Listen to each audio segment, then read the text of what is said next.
Так, давно на канале не было трешачка, скажем так, поэтому вот сегодня такая коробочка на обзоре Arc Models, артикул 48013, модель называется «Истребитель-перехватчик ПВО Москвы» или английское название Russian Fighter. Ну, то есть можно понять, что уже с обложки как бы трэш начинается, потому что, собственно, по факту это у нас нигде об этом ничего не написано на коробке, но по факту это у нас модель истребителя Великой Отечественной войны МиГ-3.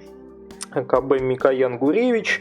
В общем, если проследить историю этой модели, конкретно этой коробки, то сначала это была модель МиГ-3, потом это превратилась в модель истребитель Микоян Гуревич 3, а сейчас она просто, видимо, превратилась в некий безымянный истребитель-перехватчик ПВО. Собственно, судя по всему, я так подозреваю, что это потому, что торговая марка МиГ, Микоян Гуревич, это, в принципе, активно эксплуатируемая торговая марка, и, судя по всему, за использование ее без согласования на коробках, даже если это модель Великой Отечественной войны, самолета истребителя все равно может прилететь, поэтому Арк решил прям максимально себя обезопасить и всякие, даже малейшие намеки на то, что это истребитель МиГ, с коробки убрать. Собственно, по факту модель это не разработка Арка, собственно, хотя у Арка есть разработки по авиации свои, как раз, да, забыл сказать, 48-й масштаб, но это перепак или перевыпуск, переливка, не знаю точно, украинской фирмы А7, модель, если не ошибаюсь, 99-го года, а вот этот перепак, он где-то, впервые у Арка появился где-то в 2000-х годах, соответственно, я думаю, подозреваю, дровишки должны быть еще те. Соответственно, что по прототипу, да, истребитель МиГ-3, совсем коротенько, да, он изначально появился как развитие истребителя МиГ-1, а МиГ-1 появился еще как развитие истребителя КБ Поликарпова, позже перешло все это конструкторскому бюро Микояна и Гуревича. Соответственно, где-то к 1940 году вот был разработан этот самолет на базе МиГ-1. Изначально он именно и планировался как высотный и скоростной перехватчик, то есть самолет, который может быстро летать и быстро оперировать на больших высотах. Соответственно, конструкция у него была смешанная, металлическая деревянно-фанерная, если совсем упрощать, то есть где-то вот передняя часть условно там была дюраль, металл и прочее, а задняя часть вот в основном это какая-то фанера, какое-то там дерево и, значит, всяческий бакелит и так далее. Соответственно, вот такая была машина. Что сказать по ней? Да, с 1940 года ее производили и сняли с производства в 1943 году. Всего произвели около 3000 истребителей. Они как бы неоднозначно, можно сказать, с уверенностью, что показали себя во время Великой Отечественной войны.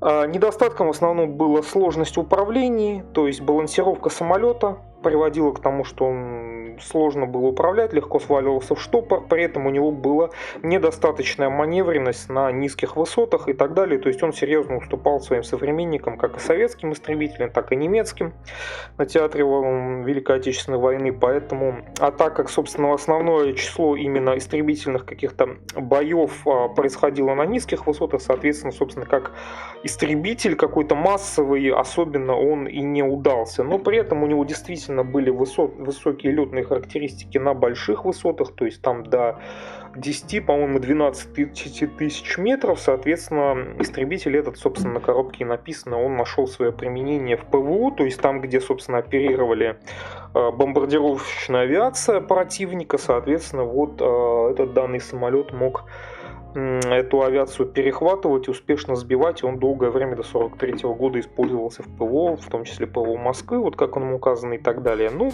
Помимо этого, из недостатков, да, вот эта вот полуфанерная конструкция, она приводила к тому, что тяжело было самолету эксплуатировать в условиях боев, то есть полевые аэродромы, соответственно, деревянная конструкция под плохими погодными условиями быстро приходила в негодность, то есть нужны были какие-то закрытые ангары, а само, понятное дело, в условиях Великой Отечественной войны о каких-то закрытых ангарах, как бы подготовленных, речи обычно не шло, так что, в общем сказать, самолет был достаточно неоднозначный, но, несмотря на это, многие советские асы на нем делали свои, так сказать, первые свои самолеты врага сбивали. Ну так вот, ладно, давайте к самой модели. На коробке, опять же, да, безымянный самолет. Боксарт, собственно, судя по всему, отсылающий нас, наверное, именно к ПВО Москвы, я так понимаю, в зимнике. С прикольной раскраской. По бокам видим арк, да, у нас традиционно указывает размерности по модели, соответственно, и количество деталей, 122 детали, да, 48 масштаб, но все равно деталей немного, и длина 17 сантиметров, ширина где-то 20, ой, да, длина 17, а ширина сколько у нас? 20, да, 20 сантиметров, ну да, в ширину поршневые истребители, они были шире, чем в длину. Ну и, соответственно, несколько еще своих моделей арк нам показывает, то есть там, скорее всего, в основном, конечно, перепаки, да.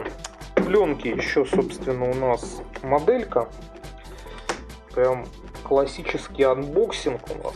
Даже без ножа давайте рвать прям эту коробку, потому что ножик я куда-то унес. Искать его долго. Да, такая классическая для арка коробка. Верхняя загрузка. Вытряхнуть немножко тяжеловато. Внутри вторая коробка. Похоже на звездовскую тему немного. У нее вертикальная загрузка. Так, и что же у нас в коробке, соответственно? Инструкция арковская. Декаль. Большая по размеру, но по наполненности не сказать, что тут обширно чего-то есть. Но, впрочем, может быть и на оригинале не так уж много было всяких обозначений. Все-таки Великая Отечественная война. И один пакетик с литниками. Больше ничего в коробке нет. Традиционно начинаем с инструкции. Ну, тут традиционно арковский эконом-вариант Xerox, значит, инструкции, соответственно, видимо, именно так они изготавливались, просто на отдельных листиках, ничем не скрепленных. Повторюсь, в оригинале это модель украинская ICM из 99 года. На первом титульном листе историческая справка на двух языках, соответственно, наверное, даже интереснее, нежели то, что я рассказал. Предупреждение, пиктограммы всяческие. И с оборотной стороны начинается, собственно, сборка. Очень все меленько, конечно, для 48-го масштаба, я бы сказал. Ну, четкость инструкции, ну ладно, вроде, по крайней мере, почти все читаемо. Значит, что видим? Начинается у нас с двигателя, значит, сбор. То есть аж 3 шага у нас сборки двигателей. Изначально, кстати, на МиГ-3 из вооружения устанавливались только пулеметы, потому что в развал цилиндров нельзя было установить автоматическую пушку, как у многих истребителей того времени. Не только потом, где-то к концу эксплуатации, стали устанавливать на крылья, по-моему, автоматические пушки, заменяя ими пулеметы. Ну, детализация движка какая-то есть. Достаточно много посвящено ей, в принципе, деталей всяческих прикольных. Потом обрешетка места летчика, соответственно, начинается, приборной панели, сидушка.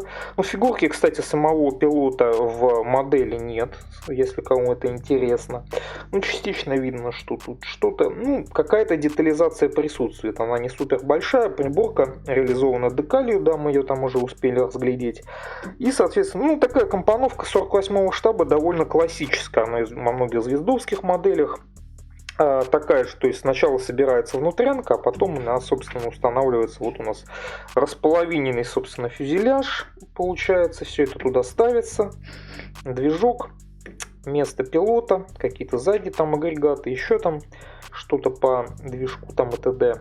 Ну, вооружение, соответственно, вот, судя по всему, пулеметы эти самые у нас тоже в какой-то мере реализованы. Ну, в отличие, например, от, кстати говоря, недавно звездовской модели мы смотрели, если не ошибаюсь, что у нас там было, Як-3 или Як-9, по-моему, Як-3, да, то есть тут вариаций, я так понимаю, никаких на раскапотированный двигатель, по крайней мере, из коробки нам, ну, нигде не обещают. То есть я вижу, что, то есть, собственно, вот у нас двигатель, вот у нас детали, вот, ну, условно, все там кожухи, капоты двигательной установки, они, по крайней мере, в инструкции подразумеваются несъемными, то есть они вот тут вообще зацело отлиты, соответственно, Ну, двигатель у нас типа детализирован, но опции на то, как, собственно, его показать, инструкция нам никакой не дает. Соответственно, либо это вообще не подразумевается, либо тут уж думайте сами, как-то что-то там распиливаете, отрезаете. В общем, занимайтесь каким-то колхозингом. Может быть, тогда вам удастся, соответственно, как-то красиво, копийно раскапотировать, снять капоты с этого движка и как-то показать всю эту внутрянку. Ну, вот такое вот решение, в принципе, ну, зато двигатель есть, да, много шагов ему посвящено, да, вооружение, там, и т.д. и т.п. Так, и с 7 шага у нас что? Начинается шасси переднее, соответственно, стойки. Да, сразу, кстати, Арк показывает, как красить. Не совсем понятно, на какие краски, кстати, сразу можно сказать. То есть, возможно, ICM-овские краски, возможно, они совпадают с звездовской по номенклатуре. Может быть и нет. Ну, скорее нет, по-моему, у звездовской другие номера. То есть даны просто наименования цветов, абсолютно никакой отсылки к производителям краски, тем более на несколько производителей ничего этого, соответственно, нет. Но написано, как подкрашивать. Что тут, кстати, у нас из пояснений? Ну написано на другом борту. Нет, это не вариация, это просто показано, что симметричная сборка двухсторонняя.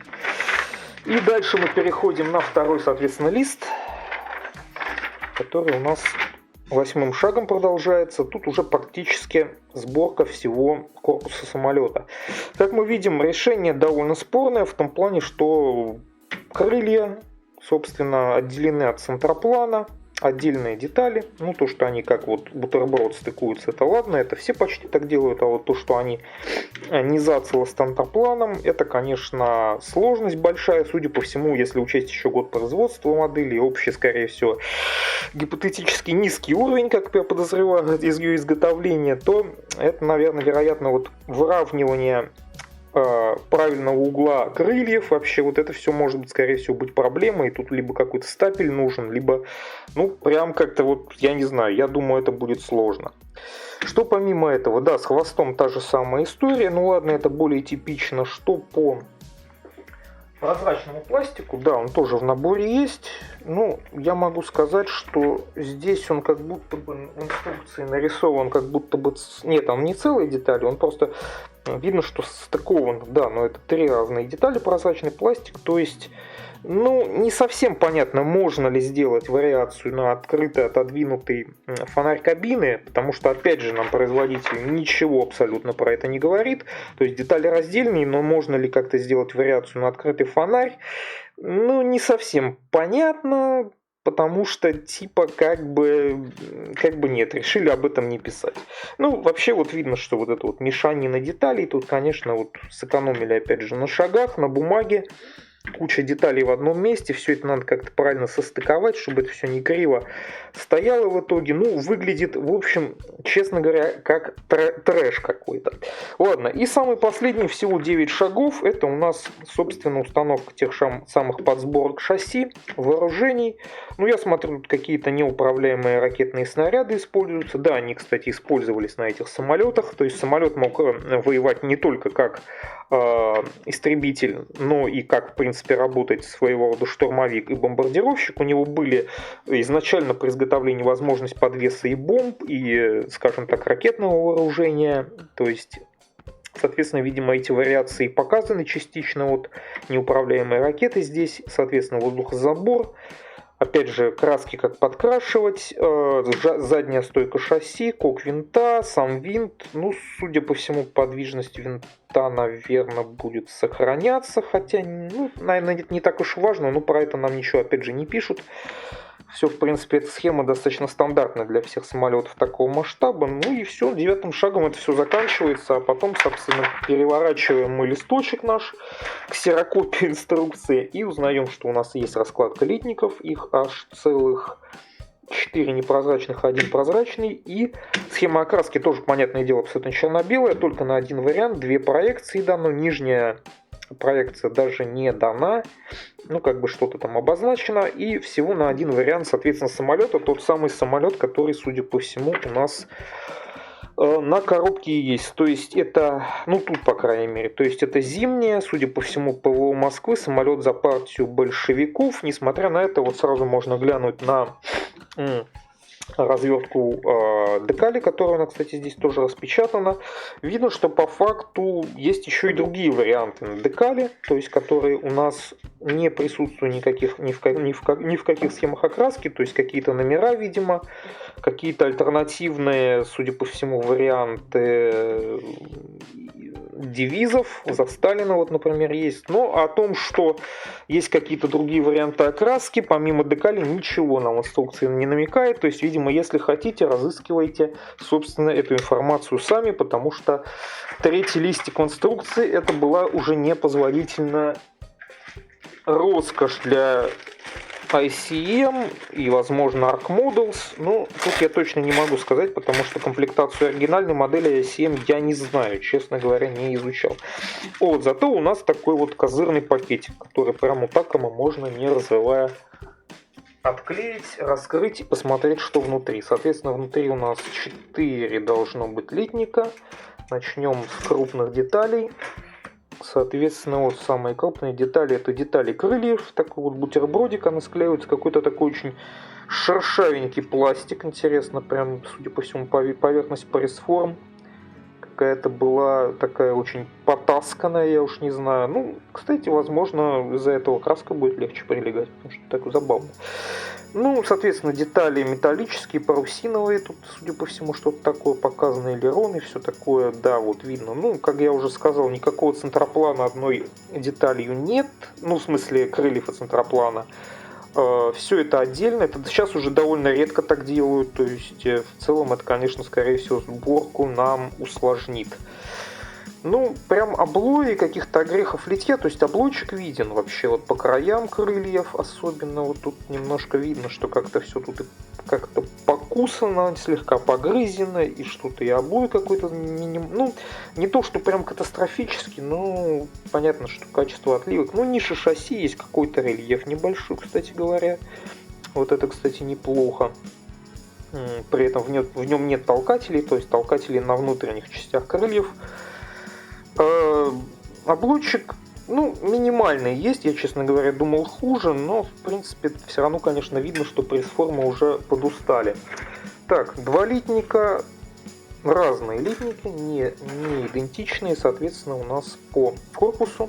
Правая половина корпуса, вот частично хвост, частично кожухи, те самые, ну, скорее всего, наверное, кожухи двигателя, я уж не знаю, там были они как-то съемные или нет, но все это в одну деталь отлито, то есть для варианта, если не показывает двигатель, наверное, это даже круче, а вариант, если показывает двигатель, ну, как бы тут вообще теряешь в догадках, возможно ли как-то какими-то вменяемыми усилиями этот вариант реализовать, но, как бы, тем не менее, двигатель у нас есть, и как раз большая часть деталей на данном литнике, это, собственно, соответственно, судя по всему, двигатели есть. То есть вот тут и блоки цилиндров, и поддоны, и крышки сверху, соответственно, блоки, там вот это вот все.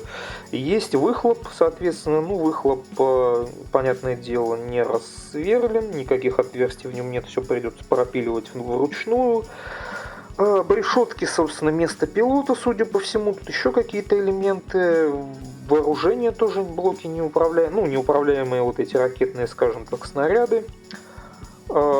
Подвесы под них, судя по всему, пулеметы тут же, понятно, тоже как бы внутренних деталировка, потому что внешняя там, скорее всего, ну, я так понимаю, тоже, если их как-то придется показывать, наверное, придется пропиливать какие-то отверстия в корпусе, точно не уверен, но, скорее всего, наверное, как-то так и будет.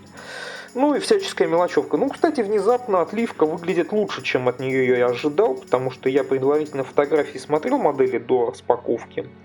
И там, честно говоря, на фотках было гораздо больше облоя, прям стрёмно. А вот здесь я смотрю, конечно, кое-где вот на литничках облоечек есть, но в целом много мелочевки, достаточно такой ажурной, то есть, ну, не так все плохо на самом деле выглядит. Ну, расшивка вот она какая-то типа есть, но я бы сказал такая внутренняя, но довольно слабо различимая. То есть видна какая-то какие-то головки болтов, какая-то минимальная расшивка, но на корпусе я бы сказал, ну вот эта часть, судя по всему, была деревянная, тут ее как бы, видимо, наверное, и нет этой расшивки, то есть вот здесь она, ну, достаточно неглубокая, но присутствует. Ну, облойчик минимально, да, вот тут есть облойчик. Ну, как бы, в принципе, он есть, но, наверное, лучше, чем я ожидал. Так, второй литник с половиной корпуса. Что-то похожее у нас здесь. Опять тоже местами виден облой. Расшивка абсолютно такая же. Ну и помимо этого тут по шасси детали. Колеса переднего шасси, да, в одну, кстати, деталь. Но без рельефа протектора, правда, на покрышке, но зато в одну деталь. То есть не придется даже склеивать половины. Это забавно для модели ICN 99 года. Опять же продолжается те условно ограждение об решетке места пилота. Ну и, собственно, вот приборная панель. Ну, кстати, приборная панель реализована довольно-таки странно. То есть она с рельефом приборов. С одной стороны, это вроде выглядит прикольно, но с другой стороны, мы вспоминаем, что у нас приборная панель реализована как бы декалью.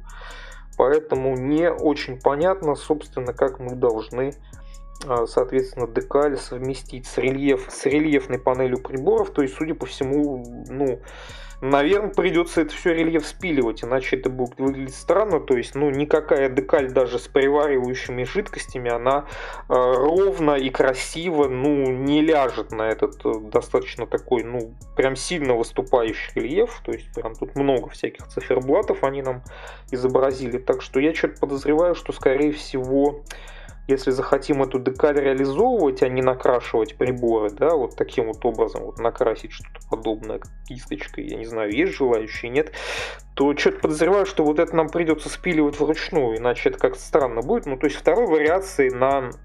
Ну, или автомаркетную какую-то панель приборов, там, может быть, поискать, может быть, кто-то делает от МиГ-3 3D-декаль какую-нибудь, и тогда в любом случае тоже придется спиливать. Ну, сидушка пилота, опять же, самой фигурки летчика, я уже сказал, нет.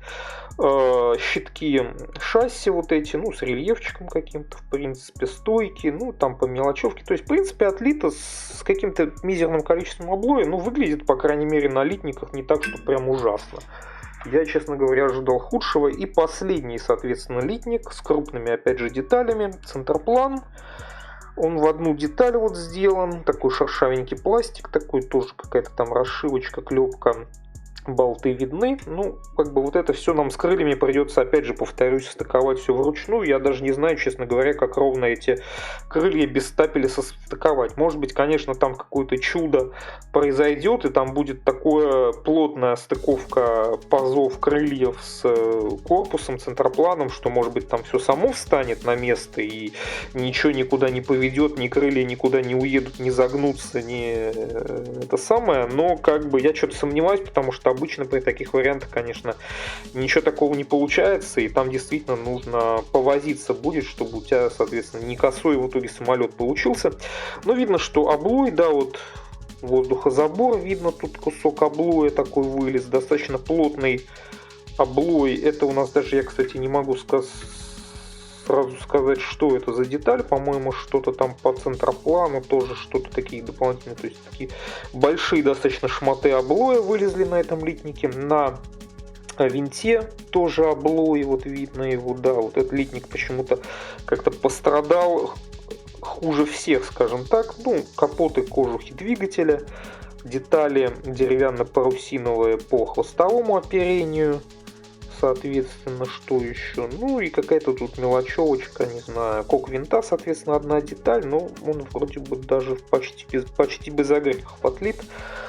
Ну, вот так. Вот этот литничек выглядит немножко более пострадавшим. И самое последнее, да, литник с прозрачкой, соответственно, без какого-то защитного пакетика, просто так лежит вместе со всеми.